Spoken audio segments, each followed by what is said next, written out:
Guys, আজকে আমরা একটা দুর্দান্ত প্র্যাঙ্ক করছি, কারণ আমরা আজকে টাকা দিইনি কো, তো মা কাটিনি, তো দেখা যাক কত দূর যাওয়া যায়।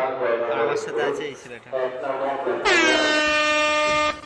তো হ্যালো বন্ধুরা, আবারও চলে এলাম নতুন একটা ভিডিও নিয়ে। তো দেখতে পাচ্ছ আমি এখন বৌটি স্টেশনে আছি। তো আস্তে আস্তে ওভার ব্রিজের উপর দিয়ে উঠছি। চলো তোমাদেরকে দেখাচ্ছি আজকে এসেছি, এমনটা কখনো ভাবতেও পারিনি। আমি প্রথমবার বন্দে ভারত ট্রেনটাকে হাতে দিয়ে দেখলাম, তারপর একটু একটু করে নাচ নিলাম, কারণ বন্দে ভারত ট্রেন আমি কোনোদিন হাতে দিয়ে দেখিনি, আজকেই প্রথম দেখলাম। তো দেখতে পাচ্ছি আমরা এখন ওভার ব্রিজের উপর আছি, চলে এসেছি। আর ওই নিচে আছে বন্দে ভারত ট্রেন। চলো আজকে আমি যাচ্ছি, কিন্তু আমি 1 টাকাও টিকিট কাটি না, 1 টাকাও টিকিট কাটি না, কারণ আমাকে যে টিটি ধরে আমি অনেক টাকা আছে দিয়ে দেবো, ঠিক আছে? আর যদি না পারি তোমাকে ফোন করবো। কি বলবো গাইস, ট্রেনটা এত বড় এত বড় এত বড় যে বলার নাই। বরযাত্রী গেলে লোক বেশি। চলো গাইস, এই দেখতে পাচ্ছ বন্দে ভারত ট্রেন। আজকে আমি প্রথমবারের গায়ে গায়ে এলাম।